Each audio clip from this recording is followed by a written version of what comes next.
আমাকে দেখতে চেয়েছিল, কিন্তু তিনি তো দেখতে পাইনি, অথচ আল্লাহ আমাকে ডেকেছে। আমি কি করে আল্লাহর বাড়ি যাব? জিবরিল আমিন বলেছিলেন, আপনার জন্য একটা বাহন এনেছি, যার নাম হলো বোরাক, অর্থাৎ বিদ্যুৎ গতিতে আপনাকে নিয়ে যাবে। আপনি চিন্তা করবেন না। আল্লাহর নবী ওযু সেরে নিলেন, আল্লাহর নবী ওযু করে ওই বোরাকের উপরে সওয়ার হলেন। বোরাক নিয়ে চলে গেল কাবা বাইতুল্লাহ। কাবা শরীফে গিয়ে আল্লাহর নবী তওয়াফ সেরে ওখান থেকে নবী পাককে নিয়ে চলে গেল ওই বোরাক একেবারে সোজা বাইতুল মুকাদ্দাস। যে বাইতুল মুকাদ্দাস বর্তমানে ইসরাইল দখল করে রেখেছে। ইসরাইলরা মুসলিমদের সেখানে নামাজ কালামে বাধা দিচ্ছে। আজকে দীর্ঘদিন সেখানে লড়াই হচ্ছে, দীর্ঘদিন সেখানে মারপিট হচ্ছে। মুসলমানরা আজকে 60-70 বছর ধরে মার খাচ্ছে, কিন্তু ফিলিস্তিন মুসলমানদের প্রথম কিবলা বাইতুল মুকাদ্দাস, সেটা তারা ছাড়তে চাচ্ছে না। কে বা ছাড়বে?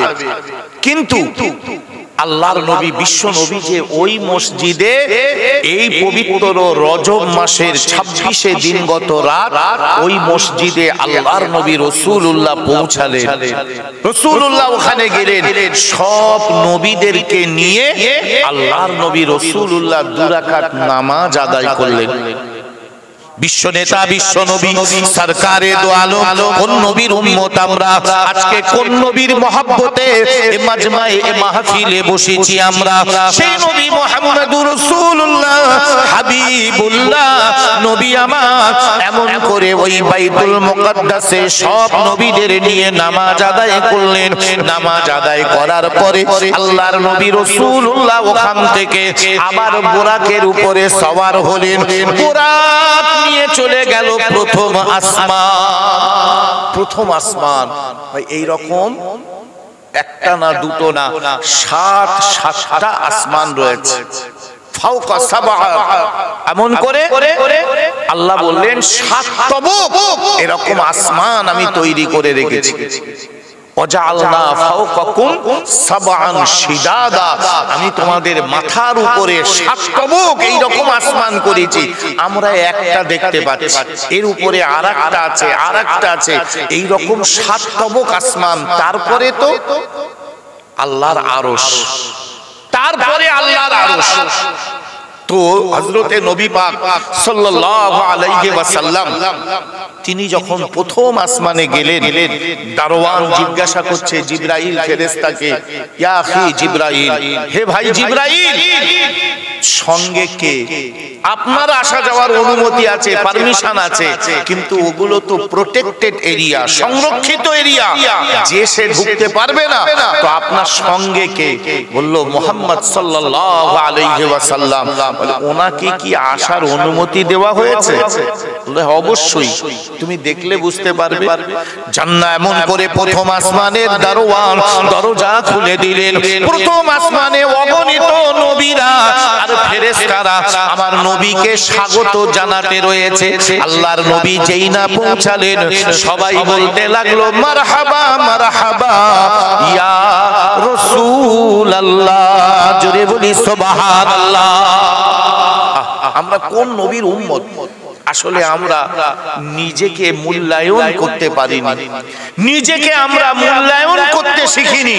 ভাই বিশ্বাস রাখুন, আমরা কপাল গুনে এমন এক নবীর উম্মত যা মানুষ যেচেও পায়নি, যেচেও পাইনি, অথচ আমরা এমন এক নবীর উম্মত, সব নবীরা আল্লাহকে দেখতে চেয়েছেন আর আমার নবীকে আল্লাহ দেখতে চেয়েছেন। আরেকবার বলি সুবহানাল্লাহ। আল্লাহ বলেছেন, ও আমার জিবরিল যাও আমার হাবিব, আমার বন্ধুকে আমার বাড়িতে একবার নিয়ে এসো, কারণ কিছু গোপন কথা আছে যেটা মাধ্যমে হবে না। ভাই দেখেছেন বড় বড় নেতা মন্ত্রীরা যখন বৈঠক করে সব কথা ফোনে হয়। এখান থেকে মুখ্যমন্ত্রী দিল্লি যাচ্ছে প্রধানমন্ত্রীর সঙ্গে কথা বলতে, এখন ফোনে তো দেখা যায়, কথা বলা যায়, লেখা যায়, মেল করা যায়, হোয়াটসঅ্যাপ করা যায়, কিন্তু আবার দিল্লি যেতে হচ্ছে কেন? যেতে হচ্ছে কেন? তার মানে কিছু এমন কথা থাকে যেগুলো ফোনে আলাপ হয় না, আর যেখানে কোনো সাংবাদিকদেরও থাকার অনুমতি থাকে না, কোনো কেউ থাকে না, স্রেফ প্রধানমন্ত্রী আর মুখ্যমন্ত্রী। বাইরে এসে দুজনা যা বলবে তাই মেনে নিতে হবে। কি যে বলেছে এখন তারাই জানে, কিন্তু বাইরে এসে সাংবাদিকদের বলছে মোটামুটি আমাদের আলোচনা ফলপ্রসূ, আমরা মোটামুটি একে অপরের ঠিক আছি, এইভাবে যা বলে তাই। কিন্তু সেখানে এটাকে কি বলা হয়? রাজ্য এবং কেন্দ্রের গোপন বৈঠক। এগুলো ফোনে তো হ্যাঁ প্রধানমন্ত্রী এই ব্যাপার ওই ব্যাপার ওই ব্যাপার বললে হয়ে যেত, অথবা মেল করলে হয়ে যেত, হোয়াটসঅ্যাপ করলে হয়ে যেত, চ্যাট করলে হয়ে যেত, কিন্তু সব কথা হয় না। আমার আল্লাহ পাক আল্লাহ তাআলা কোরআন শরীফ পাঠালেন জিবরাইল ফেরেশতার মাধ্যমে। যে কোনো কথা হাদিসে কুদসি যেগুলো সব তো জিবরাইলের মাধ্যমে এসেছে, কিন্তু আল্লাহ পাক আল্লাহ তাআলা বললেন কিছু কথা আছে যেগুলো মাধ্যমে হবে না, আমার হাবিবকে আমার বাড়ি ডেকে নিয়ে আস। সেই নবীর উম্মত আমরা সেই নবীকে চিনতে পারলাম না।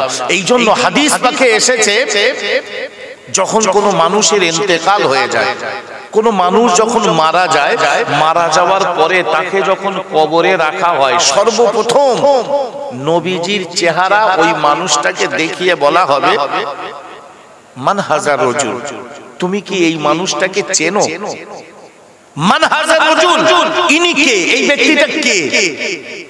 ফেরেশতারা এসে প্রথম, সে নামাজ পড়ুক আর না পড়ুক, সে টুপি পড়ুক, দাড়ি রাখুক আর নাই বা রাখুক, যেই হোক না কেন, মানুষ মারা গেলেই তার সামনে আমার নবীজির চেহারা রেখে বলা হবে মান হাজার রজুল, তুমি কি এই ব্যক্তিকে চেনো? যারা নবীর মহব্বত করেছে, যারা নবীর সুন্নত মেনে চলেছে, যারা নবীর জীবন আদর্শ মোতাবেক জীবন যাপন করেছে, দেখা মাত্র তারা বলবে হাজা নবীগুনা, নবী মুহাম্মদুর রাসূলুল্লাহ সাল্লাল্লাহু আলাইহি ওয়াসাল্লাম, এই তো সেই আমাদের নবী, আমরা যে নবীর উম্মত ছিলাম, এই তো সেই আমাদের পয়গম্বর, যে নবী আমার সুপারিশ করবে, আমি যে নবীর অনুকরণ করেছিলাম, আমি যে নবীর অনুসরণ করেছিলাম, এই তো সেই নবী। হাজা নবীগুনা, নবী মুহাম্মদুর রাসূলুল্লাহ সাল্লাল্লাহু আলাইহি ওয়াসাল্লাম। আর যারা নবীর জীবন যাপন অনুযায়ী জীবন যাপন করিনি, অর্থাৎ নবীকে অনুসরণ অনুকরণ করিনি, তারা নবীকে দেখে চিনতে পারবে না। খুব ভালো করে বোঝেন, কিছু কিছু ছেলেরা কিছু কিছু প্লেয়ারের ফ্যান বলে, ফ্যান বলে বোঝেন মানে ভক্ত। ধরে নেন আমরা ভারতবর্ষের পশ্চিমবঙ্গের একেবারে হাড়োয়া এলাকার মানুষ, তো এখান থেকে বিশ্বকাপ খেলা হচ্ছে ব্রাজিলে, ফ্রান্সে, ইতালিতে, শারজায়, বিভিন্ন জায়গায় খেলা হচ্ছে। তো কেউ মেসির প্রেমিক, কেউ বা দেখা যায় রোনাল্ডোর প্রেমিক, কেউ বা আরো অন্যান্য সব কি কোথায় সব প্লেয়ার আছে, তাদের এক একজনের ভক্ত। তো ভাই সে কি জীবনে তার সাথে দেখা করেছে? জীবনে তার কাছে গেছে? তার সাথে কথা হয়েছে? শুধু ওই মাঠে খেলাচ্ছে, ঘুরছে ফিরছে, ওই দেখেছে। ভাই ওরে যদি দেখানো হয়, এই সামনাসামনি যখন দেখানো হবে, ও চিনতে পারবে না, বলবি এই তো, হ্যাঁ হ্যাঁ এই তো। ছোট ছোট বাচ্চাগুলো দেখেছেন, হঠাৎ খেলা হচ্ছে কোথায়, এখানে সব ছেলেপিলেরা একটা দাঁড়িয়ে দাঁড়িয়ে মানে দেওয়া গেঞ্জি গায়ে দিচ্ছে, কি ব্যাপার? নাহলে আমি মেসির ফ্যান, তার মানে আর্জেন্টিনার গেঞ্জি, ওটা 10 নম্বর গেঞ্জি গায়ে দিচ্ছে, কেন? আমি অমুক প্লেয়ারের ভক্ত। তা যে যার ভক্ত হয় ভাই, তার সামনে আনলে তো সে এমনি চিনে যাবে, এই তো সেই। ঠিক আপনি যদি নবীর সুন্নত মেনে চলেন, নবীর জীবন আদর্শ মেনে চলেন, নবীর মহব্বত যদি আপনার ভিতরে থাকে, নবীকে আপনার কবরে যেই দেখাবে, দেখা মাত্র আপনি কি বলবেন? হাযা নবীগুনা, নবী মুহাম্মদুর রাসূলুল্লাহ সাল্লাল্লাহু আলাইহি ওয়াসাল্লাম, এই তো সেই আমাদের নবী। আমি যে নবীর ভালোবাসি, আমি যে নবীর মহব্বত করি, আমি যে নবীকে অনুকরণ করি, আমি যে নবীকে অনুসরণ করি, যে নবীর ইত্তেবা করি, পায়রবি করেছি, এই তো সেই নবী, এই তো আমাদের নবী। এবারে নবীকে নিয়ে চলে যাওয়া হবে, নবীর চেহারা আর থাকবে না। এবারে মুনকার আর নাকির আপনার কবরে আসবে সওয়াল জবাব করতে, এসে মাথার দিক থেকে ঢুকতে যাবে, দেখবে মাথার দিকে আপনার নামাজ নামক আমল আপনার কাছে দাঁড়িয়ে রয়েছে। পাঁচ দিকে যাবে আপনার দান সদকা দাঁড়িয়ে রয়েছে, ডান দিকে যাবে আপনার কোরআন কালাম তেলাওয়াত হাদিস গুলো দাঁড়িয়ে রয়েছে, বাম দিকে যাবে আপনার যত নফল ইবাদত দাঁড়িয়ে রয়েছে। মুনকার নাকির বলছে কোন দিক দিয়ে যাব, চার দিকে বলছে কোন এখান থেকে যাওয়া যাবে না, নামাজ আপনার আটকে দেবে, বলছে না এই দিক থেকে যাওয়া যাবে না, পাঁচ দিকে যাবে ওদিকে আপনার যাকাত ফিতরা সদকা দান সদকা যা করেছেন তারা, বলছে এই দিক থেকে যাওয়া যাবে না, চারদিকে আটকানো যাবে কোথা দিয়ে? তখন বলবে আমরা এসেছি ওনাকে কিছু জিজ্ঞাসা করব, ভাই যে লোকটার মাথার কাছে নামাজ, পার কাছে দান সদকা, ডান দিকে কোরআন, বাম দিকে সব নফল ইবাদত, ভাই তার সেই লোকটা কি খারাপ বলে মনে হয়? তারে তো গাট করবে এরাই এই আমলগুলো, কিন্তু আপনার নামাজ নেই, রোজা নেই, যাকাত নেই, ফিতরা নেই। কিছু কিছু মানুষ রমজান মাসে একটু ফিতরা দেয়, যাকাত কত ধনী মানুষ ইচ্ছা করে যাকাত দেয় না, ইচ্ছা করে। ভাই রোজার মাসে হয়তো কারো একটা ফিতরা দিলে বাড়ির 5 জন লোক 50 টাকা করে যদি ফিতরা হয় 250 টাকা, তো বাবা 3-4টে রোজা হলে মাথা খারাপ করে দেবে, হুজুর ফিতরা কত, ফিতরা কত। আমি বলি ভাই ফিতরা পরে হচ্ছে, তোমার মাল কতটা আছে বলো দিন দেখি হিসেব করি। তাহলে বউ কিচ্ছু নি, একদম কিচ্ছু নি, সামান্য কটা টাকা পড়ে রয়েছে, কিচ্ছু নি। অথচ রোজার পরে দেখো 3 তলা প্যারিস করা পাথর বিছুনি বিল্ডিং ফেঁদে দিচ্ছে, কিচ্ছু নি। তো ওগুলো হচ্ছে কোত্থেকে? বিশাল গাড়ি নিয়ে বেরিয়ে পড়েছে, হচ্ছে কোত্থেকে? মানুষ না হয় কানা, আল্লাহ কি কানা দেখতে পায় না? আল্লাহ তো সব জানে। এই যারা যাকাত ফিতরা ফাঁকি দেয়, কিছু মানুষ আছে ফিতরা দেওয়ার জন্য পাগল। গত বছরে তো হাড়োয়ায় একজন আমার বলছে হুজুর ভেঙে ভেঙে দেওয়া যাবে, ভেঙে মানে তার মানে 250 টাকা, অনেক ফকির এসে মিসকিন এসে হাত পাচ্ছে, যদি 10 টাকা করে দেই, 20 টাকা করে দেই, এরকম করা যাবে নাকি 50 টাকা করেই দিতে হবে? তা আমি বললাম ভেঙে মানে বুঝিনি। তা বলছেন না ওই 5 টাকা 7 টাকা এরকম করে দিলে অনেক জনা দোয়া হবে এরকম। তা আমি বলি এক কাজ করো, একটা 50 টাকা লোটলে চিমটি কেটে কেটে একটুকুন করে দাও, অনেক একদম সারা রোজার মাস হবে। তো বলছি তার মানে বুঝলো, তার মানে তুমি একটা লোকের 50টা টাকা হাতে দেবে, বর্তমান বাজারে 50 টাকায় কিছু হয়? 10-20 টাকায় আগে 5 পয়সায় 2 পয়সায় লজেন্স হতো, এখন একটা 1 টাকার নোট দিলে একটু শুনে একটা লজেন্স দেয়। আমার মনে আছে সেই ছোটবেলায় 5 পয়সার সেই মাছ লজেন্স এইরাম বড়, মানে সে প্রায় আধ ঘন্টা লাগবে চুষতি। আর এখন ওসব তো আর নেই, এখন 1 টাকা দিলে একটু একটা লজেন্স দেয়। তো একটা মানুষের হাতে 50টা টাকা তুমি রমজান মাসে দেবে, তার বিবি বাচ্চা লে সে একটু ফিতরা মানে পেয়ে সে একটু ইফতারি কি একটু ভালো মন্দ খাবে, তুমি ওই আবার এলাও 3 টাকা লাও, 2 টাকা করে লাও, মানে 250 টাকা তো অনেক জনার দোয়া হবে, লোকের সাথে গল্প করবে, হ্যাঁ আমি দান করে দিচ্ছি, প্রচুর দান করি, সারা রোজার মাস দান করি, দেশে কত চারা না করে। আল্লাহ সব দেখতে পায়। এই জন্য যারা যাকাত ফাঁকি দেয়, যারা ফিতরা ফাঁকি দেয়, চালাকি করে, আল্লাহ বলেন আমিও তোমার সঙ্গে চালাকি করব। অমাকারু অমাকারাল্লাহ আল্লাহু খায়রুল মাকিরিন। ও বান্দা মনে রাখো, তুমি যদি আমার সঙ্গে চালাকি করো, আমি আল্লাহ তোমার সঙ্গে চালাকি করব। মনে রাখো আল্লাহু খায়রুল মাকিরিন, আমি আল্লাহ তোমার থেকে অনেক ভালো চালাকি জানি। তুমি আমার সাথে চালাকি আমি অনেক ভালো চালাকি জানি। তো এই নবী পাকের অনুসরণ যারা করবে, অনুকরণ যারা করবে, নবীর মহব্বত নিয়ে যারা জীবন যাপন করবে, তাদের কোনো মুসিবত নেই, কারণ তারা নবীকে দেখে চিনতে পারবে আর নবী তাদের সুপারিশকারী হয়ে যাবে। কেন? এই সেই নবী যে নবীকে আমার আল্লাহ বলেছিলেন আমার হাবিবকে আমার বাড়ি ডাকো। আল্লাহর নবী প্রথম আসমানে গেলেন, প্রথম আসমানে গিয়ে অনেক নবীদের সঙ্গে কথা বললেন, প্রথম আসমান সব ঘুরলেন, এবারে দ্বিতীয় আসমান, তৃতীয় আসমান, এইভাবে 7 তবক আসমান ভেদ করে সিদরাতুল মুনতাহা বলে একটা জায়গা, 7 আসমানের উপরে একটা জায়গা আছে। ওই জায়গার থেকে এমন করে উপরে কোনো ফেরেশতাও যেতে পারে না। ওই সিদরাতুল মুনতাহার উপরে যেখানে আল্লাহর আরশ, ওই সিদরাতুল মুনতাহা পর্যন্ত যেতে পারে। ভাই দেখবেন কিছু এলাকায় প্রোটেক্টেড এরিয়া বলে লেখা থাকে, সংরক্ষিত এলাকা। ভাই সেই জায়গায় ওই গার্ডের বা ওই ঘরের সিকিউরিটি পর্যন্ত ঢুকতে পারে না। ওরা ওখানকার সিকিউরিটি, কিন্তু ওর অনুমতি নেই ভেতরে ঢোকা, ওই দরজার মুখ পর্যন্ত সিকিউরিটি হতে পারে, গার্ড হতে পারে, ওই পর্যন্ত। তো জিবরাইল ফেরেশতা আমার নবীর কাছে কোরআন নিয়ে আসে আল্লাহর পক্ষ থেকে, ওই জিবরাইল ফেরেশতাও ওর উপরে যেতে পারে না, ওর উপরে যেতে পারে না। তো আল্লাহর নবী এই সাতবক আসমান পার করে ওই জায়গায় যখন গেলেন, জিবরাইল ফেরেশতা বলছে, ইয়া রাসূলুল্লাহ, আমি তো আর আপনার সঙ্গে থাকতে পারবো না।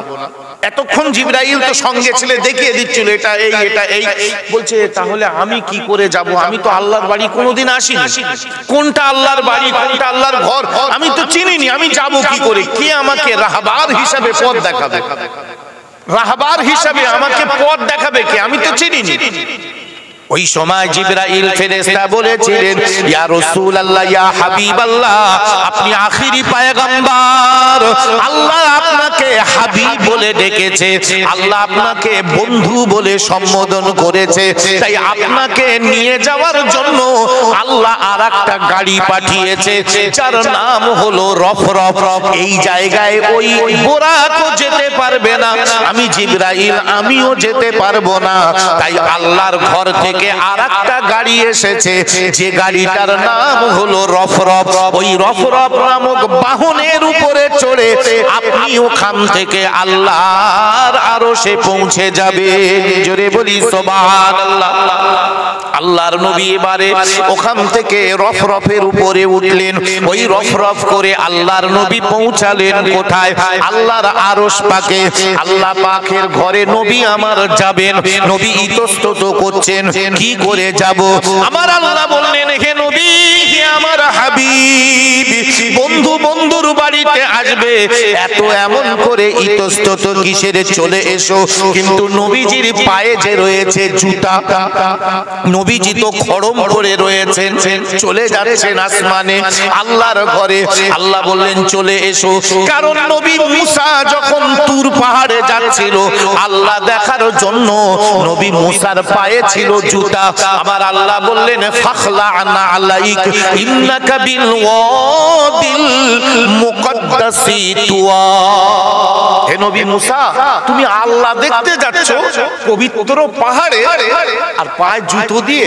ভাই এই জন্য তো জুতো পায়ে দিয়ে আমরা নামাজ পড়িনি, জুতো পায়ে দিয়ে। আপনার জুতো ধরে নেন, অনেকে ঘরের মধ্যে পাথরের বাড়ি, পাথরের বাড়ি, ঘরের জুতো আলাদা, বাইরের জুতো আলাদা, অনেকেই ব্যবহার করে, কিন্তু জুতো পায়ে দিয়ে নামাজ পড়া যাবে? জানাজা পড়তে গিয়ে জুতোটা খুলে রাখতে হয়, নামাজ পড়তে গিয়ে জুতোটা খুলে রাখতে হয়, মসজিদ মাদ্রাসা পবিত্র জায়গায় যেতে গেলে জুতোটা খুলে যাই আমরা। জুতো হাজার ভালো, আপনার পবিত্র, আমি ভাবলাম আপনার ওই জুতো আপনি বাইরে কাদা ধুলো গোবর বালি ময়লা নোংরায় লাগান না, এটা ঘরের ভিতরেও থাকে, কিন্তু আদবের খেলাফ। কেন? আমার আল্লাহ নবী মুসাকে বলেছিলেন, ফাখলা'না আলাইকি ইন্নাকা বিল ওয়াদিল মুকদ্দাসি তুয়া। হে নবী মুসা, তুমি আল্লাহ দেখতে এসেছো, আল্লাহর সঙ্গে কথা বলতে এসেছো, অথচ তোমার পায়ে জুতা, তুমি জুতাটা খুলে এসো, কারণ ইন্নাকা বিল ওয়াদিল মুকদ্দাসি তুয়া। এটা একটা পবিত্র পাহাড়, এই পাহাড়ে আল্লাহ দেখা যায়, সেই পাহাড়ে তুমি জুতো পরে এসো না। তো আমার নবীর পায়ে তো জুতা, নবীজি ইতস্তত করছিলেন কি করব, কিন্তু কি আসলে তো দুনিয়ার বাড়ি আমরা অনেক দেখেছি, আল্লাহর বাড়ি আমরা আল্লাহকে দেখিনি চোখে, অথচ আমার নবী সেই আল্লাহর বাড়ি চলে গেছে একেবারে। কোথায়? সাতবক আসমান ভেদ করে, সিদরাতুল মুনতাহা ভেদ করে আল্লাহর আরশ, আল্লাহর আরশে চলে গেছে। এই আরশে পৌঁছে গিয়ে আমার আল্লাহ বললেন চলে এসো। শুধু আসা না, যেই নবী ঢুকেছেন আমার আল্লাহ বলেন, বন্ধু বন্ধুর বাড়িতে আসলে কিছু তোহফা তো আনে। আমরা আত্মীয় স্বজনের বাড়ি গেলে একটু মিষ্টি মেশাই নিয়ে যাই, একটু যা হোক হাতে করে, একটু ভদ্রতা সভ্যতা বা একটা মানে কি বলে প্রয়োজনীয়, যে একটা আত্মীয়ের বাড়িতে একটা সম্মান আছে, ইজ্জত আছে। তো নবীজি যেই ঢুকলেন আল্লাহ বললেন, কি এনেছো আমার জন্য? বন্ধুর বাড়িতে এসেছো, কি এনেছো? আচ্ছা বলেন যে আল্লাহর জন্য কি নিয়ে যাবে? এখানে তো নবীজি খুব চিন্তিত, আল্লাহ বলছে আমার জন্য কি এনেছো? নবীজি তখন কি বলেছিলেন, এই যে আমরা নামাজের ভিতরে পড়ি, এই আত্তাহিয়াতু ওই জায়গায় অবতীর্ণ। আত্তাহিয়াতু লিল্লাহি ওয়াস সালাওয়াতু ওয়াত তাইয়্যিবাতু আসসালামু আলাইকা আইয়ুহান নাবিয়্যু ওয়া রাহমাতুল্লাহি ওয়া বারাকাতুহু আসসালামু আলাইনা ওয়া আলা ইবাদিল্লাহিস সালিহিন। পর নবী বললেন, আল্লাহ বললেন, ফেরেশতারা বললেন, এই নবী আল্লাহ আর ফেরেশতাদের কথোপকথন হলো আত্তাহিয়াতু। তিনজনের কথা আছে এর ভিতরে, নবী, আল্লাহ আর ফেরেশতা। যখন আল্লাহ আর নবীর কথা হচ্ছে, ফেরেশতারা তখন বলেছিলেন আশহাদু আল্লা ইলাহা ইল্লাল্লাহ ওয়া আশহাদু আন্না মুহাম্মাদান আবদুহু ওয়া রাসূলুহু। আমরা সাক্ষী দিচ্ছি আল্লাহ ছাড়া কেউ নেই, মুহাম্মদ সাল্লাল্লাহু আলাইহি সাল্লাম আল্লাহর রাসূল, আল্লাহর পয়গম্বর। সকলে বলি সুবহানাল্লাহ। এই জন্য আল্লাহ, নবী আর ফেরেশতাদের কথা হলো আত্তাহিয়াতু। এই জন্য নামাজ ওই রাত্রে, ওই মেরাজে আল্লাহ নামাজ দিয়েছিলেন বলে ওই নামাজের ভিতরেই আত্তাহিয়াতুটা পড়তে হয়, অন্য কোন জায়গায় আত্তাহিয়াতু লাগে না। আমার আল্লাহ ওই সময় বলেছিলেন, হে আমার নবী, নবী গো, এই গোপন কিছু জিনিস আমি তোমাকে দেব, তোমার উম্মতের জন্য দেব বলে আমি তোমাকে ডেকেছি। এটা কোনো মাধ্যমে আমি দেব না, এটা কারো দ্বারা আমি দেব না, আমি তোমাকে গোপনে কিছু দেব। কিতাবে এসেছে, মুফাসসিরিনে কেরামরা বর্ণনা করেছেন ৯০,০০০ কথা বলেছিলেন আমার আল্লাহ আর নবী দুজনে মিলে। তার মধ্যে ছিল এই ৫ ওয়াক্ত নামাজ। আমার আল্লাহ বললেন, ও আমার হাবিব, ৫০ ওয়াক্ত নামাজ তো দিলাম, পরে কমাতে কমাতে এলো ৫ ওয়াক্তে। আল্লাহ বলেছিলেন, তোমার উম্মত যদি ৫ ওয়াক্ত নামাজ আদায় করে, আমি আল্লাহ পাক তার আমল নামায় ৫০ ওয়াক্তের সওয়াব লিখে দেব। সুবহানাল্লাহ, আল্লাহু আকবার। কিন্তু আফসোস, নবীকে আল্লাহ ভালোবেসে গোপনে আল্লাহর আরশে ডেকে যে নামাজ দিলেন, আমরা সেই নামাজ পড়ি না, আমরা সেই নামাজের ধার ধারি না, তাহলে জান্নাতে যাব কি করে? বিশ্বাস করুন, এটা কিন্তু কোনো মাধ্যমে আসেনি, একদম আমার আল্লাহ ডাইরেক্ট নবীকে দিয়ে আর জিবরাইলকে দিয়ে ডাকিয়ে আল্লাহর নবীকে তার বাড়ি নিয়ে এই নামাজ দিয়েছিলেন। এই জন্য নামাজ এমন একটা ইবাদত, কোরআন শরীফে আল্লাহ বললেন, উতলু মা উহিয়া ইলাইকা মিনাল কিতাবি ওয়া আকিমিস সালাহ ইন্নাস সালাতা তানহা আনিল ফাহশাই ওয়াল মুনকার। নামাজ এমন একটা ইবাদত, নামাজ তোমাকে বেফাহিশ কাজ থেকে বাঁচিয়ে দেয়। নামাজ বেফাহিশ কাজ থেকে বাঁচায়। অনেকেই বলে নামাজ তো পড়বো, ভালো হতে পারিনি এখনো। ভাই, জীবনেও আপনি ভালো হতে পারবেন না, বরং নামাজ ধরতে হবে আপনাকে। আপনি নামাজে মসজিদে এসে দাঁড়ান, দেখবেন আপনি গুনাহ থেকে বেঁচে যাবেন। ধীরে ধীরে ধীরে ধীরে গুনাহ আপনার থেকে পালাবে। যখনই আপনি পাবন্দি নামাজি হয়ে যাবেন, গুনাহ আপনার থেকে সরে যাবে। এটা আল্লাহর ওয়াদা, ইন্নাস সালাতা তানহা, নিশ্চয়ই নামাজ রুখে দেয়, আটকে দেয়, বাধা দেয় আনিল ফাহশাই ওয়াল মুনকার, খারাপ এবং নিষেধ কাজ থেকে নামাজ আটকে দেয়। এই নামাজ আল্লাহ দিলেন আমার নবীকে, বিশ্ব নবী রাসূলুল্লাহ। এবারে ওখান থেকে ফিরে আসছেন, অনেক কথোপকথন হয়ে গেল। আল্লাহর নবী বাড়ি আসছেন। আল্লাহ পাক আল্লাহ তাআলা বললেন, ও জিবরাইল, আমার নবীকে জান্নাত দেখাও, জাহান্নাম দেখাও। সব ঘুরে ঘুরে নবী দেখলেন, জান্নাত দেখলেন, জাহান্নাম দেখলেন। জাহান্নাম দেখার পরে নবী খুব কান্নাকাটি করলেন, আল্লাহ, আমার উম্মত এই জাহান্নামে থাকতে পারবে না, এই আগুনে আমার উম্মত আল্লাহ জ্বলতে পারবে না। আল্লাহর কাছে কাঁদলেন। আল্লাহ বললেন, ও নবী, আমি তোমাকে গোপন ভাবে যে নামাজ দিয়েছি, তোমার উম্মত যদি এই নামাজ ৫ ওয়াক্ত জামাতের সঙ্গে আদায় করে, এই জাহান্নামে আমি আল্লাহ তাদেরকে দেব না। জোরে বলি সুবহানাল্লাহ। কি কি সুযোগ দিয়েছে আল্লাহ, কিন্তু আমরা জাহান্নাম থেকে মুক্তি পাওয়ার জন্য সেই নামাজ পড়েছি, তবে তো মুক্তি পাবো। যারা পড়ে তারা মুক্তি পাবে, অবশ্যই পাবে, এটা আপনার বিশ্বাস। কোরআন বলছে, নবী বলছে। আর যারা নামাজ পড়ে না, এরা তো প্রথম বিচারেই আটকে যাবে। কিয়ামতে প্রথম যখন বিচার হবে, আল্লাহ বলবেন, হে নবী, তোমার উম্মত গুলোকে আলাদা করো। নবী আলাদা করতে যাবেন, নবী সব আলাদা করবেন। আম্মা জান আয়েশা বলে, হুজুর, এত মানুষের ভিতরে আপনার উম্মত আপনি চিনবেন কি করে? এই ধরে নেন এখানে অনেক মানুষ রয়েছে, কোনটা ঝুজুর গাছার লোক, আর কোনটা সরুপলির লোক, আর কোনটা এমন করে হাড়োয়ার লোক, চেনার একটা পদ্ধতি, তার আই কার্ড, আধার কার্ড, ঠিকানা দেখতে হবে। মুখ দেখে কি চেনা যায়? এটা আপনি না হয় জানেন আমার বাড়ি বারাসাতে, আমি জানি আপনার বাড়ি ঝুজুর গাছা, এটা জানা আছে তাই, কিন্তু মুখ দেখে আর অজানা লোকে চেনা যায়? তার কি দেখতে হবে? তার ডকুমেন্টস দেখতে হবে, I card, Aadhaar card, pan card, বিভিন্ন ডকুমেন্টস দেখলে বোঝা যাবে যে এই লোকটার নাম কি, এর বাপের নাম কি, এর বাড়ি কোথায়, এর ব্লক কোথায়, এর থানা কোথায়, এর পোস্ট কোথায়, চেনা যাবে। তো আপনার নবীকে আল্লাহ পাক, আম্মা জান আয়েশা বললেন, হুজুর, এত মানুষের ভিতরে কিয়ামতে তো সব নবীর উম্মত থাকবে, আদম নবী থেকে শুরু করে ঈসা নবী পর্যন্ত 1 লাখ মতান্তরে 2,24,000 নবী রাসূল পয়গম্বর সবার উম্মত থাকবে। তো আপনার উম্মত আপনি চিনবেন কি করে?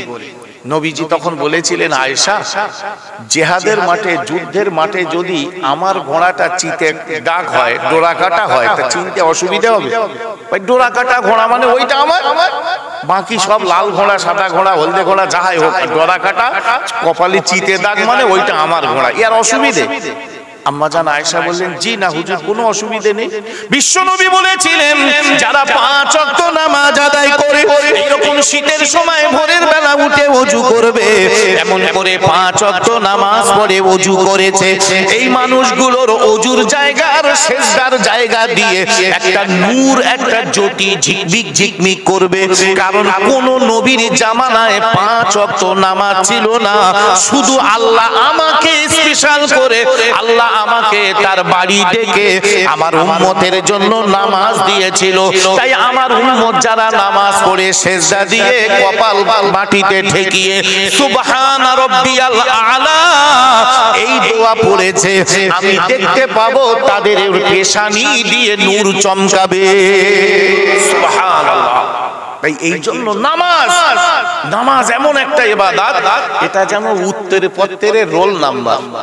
ধরে নেন আপনি দান সাদকা করেন, অন্যান্য অনেক ইবাদত করেন, ভালো কাজ অনেক করেন, আপনি ভালো মানুষ, অনেক ভালো কাজ আপনি করেন, কিন্তু ঠিক উত্তর পত্রের মতো, উদাহরণস্বরূপ আপনি মাধ্যমিক পরীক্ষা দিচ্ছেন, ভাই কম বেশি 16 লাখ 13 লাখ 12 লাখ লোক ছেলে পিলে মাধ্যমিক দেয়, ছেলে মেয়ে।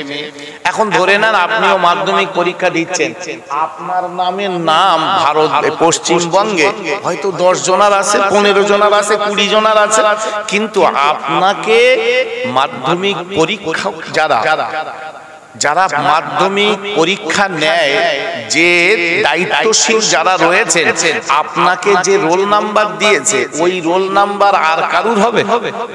গোটা পশ্চিমবঙ্গে আপনার যে রোল নাম্বার আর কারুর হবে না। আপনার নাম আব্দুল গফফার 50টা হতে পারে, আব্দুল গফফার 50 জন হতে পারে, কিন্তু রোল নাম্বার প্রত্যেকটা আব্দুল গফফারের আলাদা আলাদা। অর্থাৎ আপনার রোল আপনার, অন্য গফফারের রোল তার, আর একজন আব্দুল গফফার তারও রোল নাম্বার আলাদা, আপনার সঙ্গে কারুর রোল নাম্বার মিলবে না। অর্থাৎ আপনি প্রশ্নের উত্তর লিখেছেন সব একদম পাই টু পাই, যে political science, physical science, geography, history, mathematics, English, প্রত্যেকটা প্রশ্নের উত্তর একদম পাই টু পাই সঠিক লিখেছেন, কিন্তু আফসোস আপনি আপনার নামের পাশে অ্যাডমিটে যে রোল নাম্বার ছিল, সেই রোল নাম্বার একটাও লেখেননি। ভাই উত্তর দেবে আপনার নাম্বার আসবে? আপনার ওই খাতাটা স্যার দেখবে, দিয়ে দেখে নাম্বার দেবে 100-র মধ্যে 83, 100-র মধ্যে ফিজিক্যাল সায়েন্সে পেয়েছেন 86, পলিটিক্যাল সায়েন্সে 82, ম্যাথামেটিক্সে আপনি 96, ইংলিশে আপনি 92, কিন্তু কোন গপ্পারটা ঠিক নেই। খাতাটা রিজেক্ট করে বান্ডিল করে ফেলে রেখে দেবে, কারণ রোল নাম্বার দেওয়া নেই। আপনার ওই 86, 96, 92 এর কোনো দাম নেই। ঠিক নামাজ পৃথিবীতে অনেক নবী এসেছে, অনেক কোটি কোটি কোটি কোটি মিলিয়ন মিলিয়ন উম্মত হয়েছে, কিন্তু কোন উম্মতের 5 ওয়াক্ত নামাজ ছিল না। কেবলমাত্র আমাদের নবীর উম্মতের এই স্পেশাল রোল নাম্বার, সেটা যদি আপনি না ঠিক করেন, ও আপনার ভালো কাজের কোনো মূল্যায়ন হবে না। যেমন মাধ্যমিকের খাতায় আপনি যত ভালো নাম্বার পান, রোল নাম্বার না থাকলে আপনার খাতাটা কি রিজেক্ট হয়ে যাবে, বাতিল হয়ে যাবে। আপনার ঠিক নামাজ না থাকাটা এইরকম বিপজ্জনক। এই জন্য নামাজের কথা কোরআন শরীফে একবার না 82 বার এনেছে আল্লাহ। 82 জায়গায় বলেছে বান্দা নামাজ পড়ো, বান্দা নামাজ পড়ো, বান্দা নামাজ পড়ো। একবার বললে আল্লাহর কথা একবার বললেই তো যথেষ্ট, কিন্তু আল্লাহ বারবার বলতে বলতে 82 জায়গায় বলেছে। শুকরের গোশত খাওয়া যাবে না, শুকরের গোশত খাওয়া হারাম, এটা কবার এসেছে? 2-3 জায়গায়। কিন্তু আমরা কেউ মনের ভুলেও একবার শুকরের গোশত খেয়েছি? কেউ? বিশাল লাল লাল দেখাচ্ছে, ওই বিগ বাজারে পাওয়া যাচ্ছে মাল, একটা একবার সেঁটে দেই না। কেউ করেছে? ভাই ও মরে যাবে তাই বলে শুকরের গোশত খাবে? ওই নাপাক জিনিস ছোবে, খায় না। অথচ যে নামাজ পড়তে বলেছে 82 জায়গায়, সেই নামাজের ধার ধারে না, সেই নামাজের ধার ধারে না। কি হবে বাপ, কি হবে? আল্লাহু আকবার, আল্লাহ শুকরিয়া। হুজুর আসছে,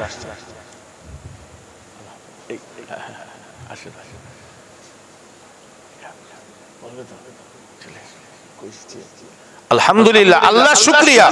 ভাইজান, আমার বাবাজি